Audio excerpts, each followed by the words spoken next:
And I don't know if I'm being egotistical about Real Motherfucking G's the film or Real Compton City G's the film, but I believe that it should be a perfect transition from the NWA movie.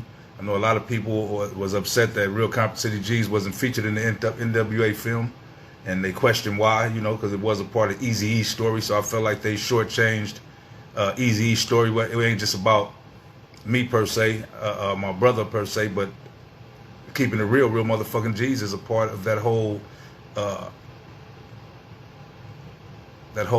story, And we know it wasn't NWA story, but each one of them individuals, Cube's story was told, Dre's story was told, Eazy-E's story was partially told. Because trying to edit out that part out of the film, it's like I look at it like the walls of Egypt, how motherfuckers try to erase the truth, try to erase parts of history. And that part of history can't be erased, man, because that song was so valid and so important for a lot of people, That was our Compton song, Who knows what would have transpired had we never did that song, had the fan base just decided to not celebrate Eazy-E anymore, that we don't know what that would have did. We just couldn't see that happen, you know what I mean? Because we know the truth, we know who really walked these streets of Compton, who really was instrumental in the stories that NWA was even telling, you know what I mean? So, and Eazy-E, it was part of their stories that they were telling. He was actually living the life that they were talking about, Or, I know a lot of people that talk to me say that when Real Motherfucking G's came out, it was at a time to where they needed some hope.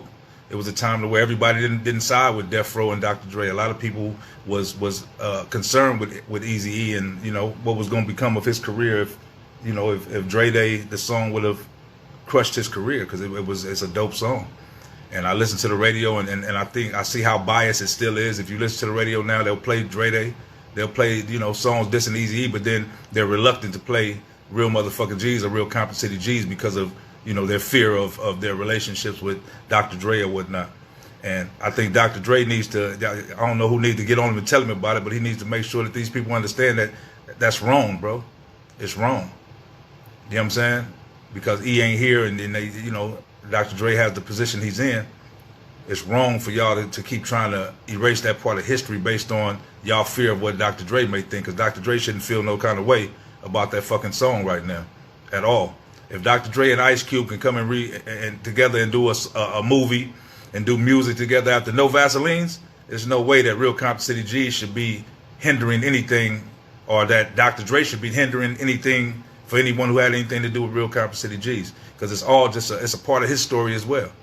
Real Compton City G's is just not our story. That's Dr. Dre's story as well. That's Snoop Dogg's story as well. You know what I'm saying? That's Death Row's story as well. Though you want to try to edit that part out, you can't edit it out. It's a part of our history. When we go to tell our story, we go to talk about that era within our time here on this earth. We have to include Dr. Dre. We have to include Snoop. We have to include Death Row. You know what I mean? All that stuff has to be included because it's a part of our story. What makes that part so fearful that y'all will run from it, or that y'all will try to blackball people or tell people not to fuck with people or not to play this song or don't put this song in that? What will make you do that, bruh? Where's that coming from? If you a genuine nigga, if Eazy-E was your nigga, if you a grown man, you rich, you got everything that you want in life, you shouldn't be doing nothing to hinder anything that has to do with the legacy of your nigga at all. Period. I know it's a lot of flack I got when I did a song called Fuck NWA. And I didn't mean fuck NWA like together as a group. I couldn't. I learned from that. That was one of my favorite groups. But I said fuck NWA based on the fact that they tried to throw Snoop Dogg in a group in Eazy-E's position right after Eazy-E's passing, basically. You know what I'm saying? And I just wasn't in agreement with that. And I knew that Eric wouldn't have been in agreement with that. So I spoke on it as if I had to be his voice in that moment. And I didn't care about what it would do for my career. I didn't care. I didn't even think that, okay, these niggas might take it a certain way and try to blackball me or try to do all that. I didn't give a fuck about that. I gave a fuck about standing up for what I knew was right, and I knew it was not right for Eazy-E to be in and for Snoop Dogg to be in Eazy-E's position in Eazy-E's group after Eazy-E's passing. I don't give a fuck how y'all feel about that. I don't give a fuck how nobody felt about it. Now, in hindsight, as I'm older now, You know, a lot of things I feel like, okay, I don't feel that way no more. You know, I just felt like at the time they could have used it. I would have preferred to see DJ Quick be Eazy-E in that group. He from Compton, first of all. NWA is a Compton group, first of all. Snoop Dogg told Eazy-E to suck his dick. Why would you want Snoop Dogg to be Eazy-E in Eazy-E's group after he told Eazy to suck his dick after Eazy-E died? How is that possible? Who said that was all right? What street niggas, you know, thought that that was cool to do something like that? And how am I wrong for speaking on it? Tell me that. Because I don't know. What would you do? It's the Dog Pound record, right? What would you do? And why would motherfuckers still be trying to hold something like that against me when I was only doing the same thing that you would do and if it was you? And it was your homie that you want, you know what I mean?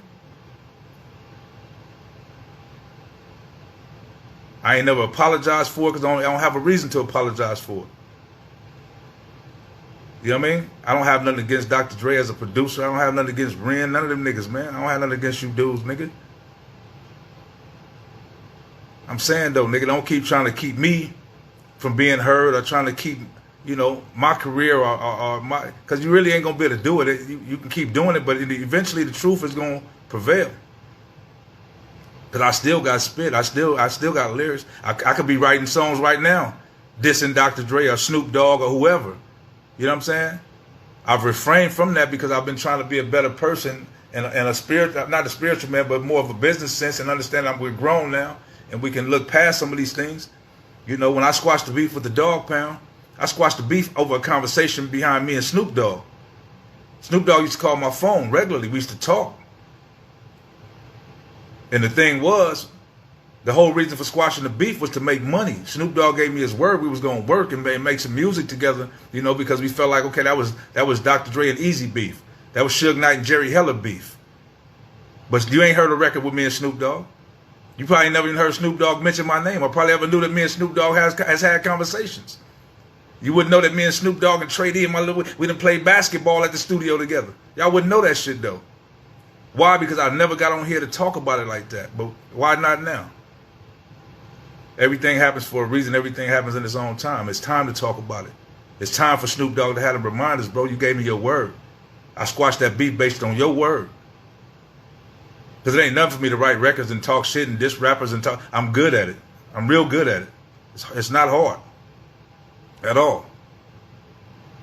But I can't do it by myself. You know, it takes y'all as a fan base. It takes y'all as fans of this hip hop. It takes fans of this culture. You know? Y'all watch Vlad interviews. Go listen to some BG Knockout records. Yeah, he got records out right now that might not be with the popular crowd and all that, but go listen to the records.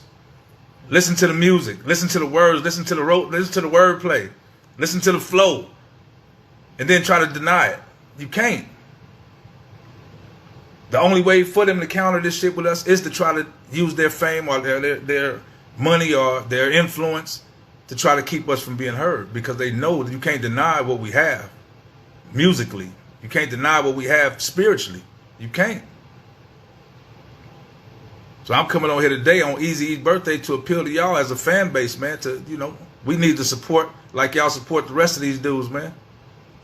We need y'all, and that support don't mean just going to stream a record. It means getting in these niggas Snoop Dogg and them inboxes, questioning them dudes on why this didn't happen. Why we haven't heard a record with you and Dresta on it, Snoop Dogg, if y'all squashed the beef?